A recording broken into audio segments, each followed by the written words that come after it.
The kick's power comes from the torque generated by the rotation of the hips. It's the same principle that cracks a whip. Turning the hips just a few degrees forces the foot to travel a much greater distance and creates a lot of speed as it does. The longer the leg and quicker the rotation, the faster the kick. And unlike karate, Muay Thai fighters are also taught to strike with the hard bone of the shin. A Muay Thai kick can generate roughly the same force as a baseball bat, enough to crack a rib or a leg. Basically, it works like a point of a knife. All the force is magnified by being concentrated in a small, hard area.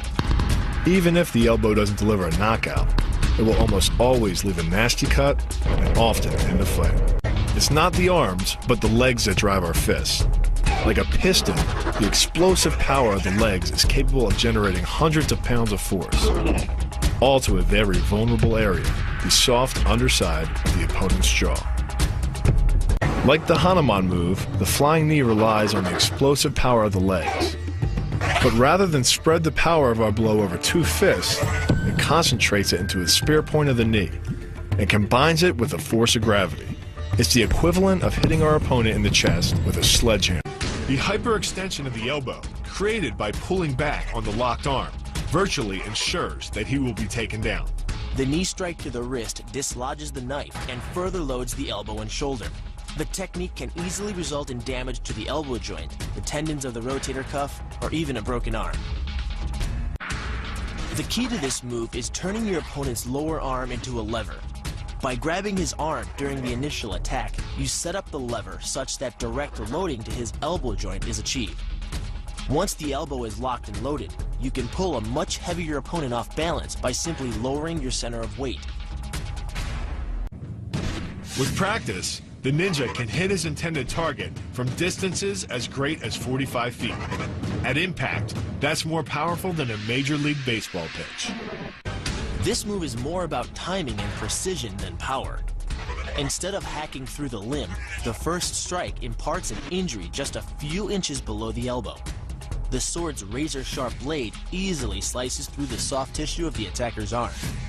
This opens up his defense and provides the ninja a clean opportunity to deliver the kill stroke, a powerful shot to the top of his head. The move works by using your opponent's own body weight against him.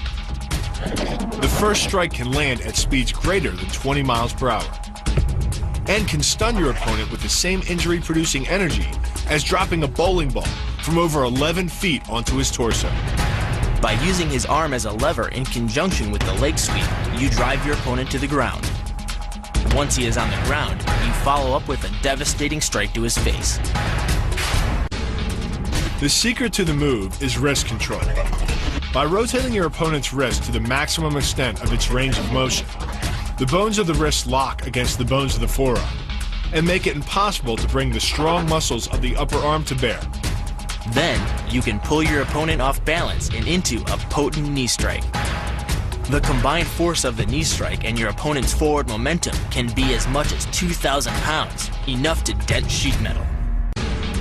The effectiveness of the Pola Kai Mao lies not in raw power, but in speed. By relying on your triceps to snap the strikes forward over the elbow, 3 blows can hit in 7/10 of a second. The final impact of the strike to your opponent's face can deliver as much as 175 watts of power, more than enough power to stun him or crush the cartilage of his nose. You then add insult to injury, firing one last shot into one of the most sensitive regions of the body, the groin. Pulling off the move relies on 2 factors. The first is to combine the block and the strike into a single action. This reduces the time your opponent has to respond to just 1/10 of a second. But the real focus is to aim your strike at the throat. Because as little as 76 pounds of force can collapse the larynx, the strike doesn't need to deliver a lot of force to be deadly. One blow like this and the fight is over.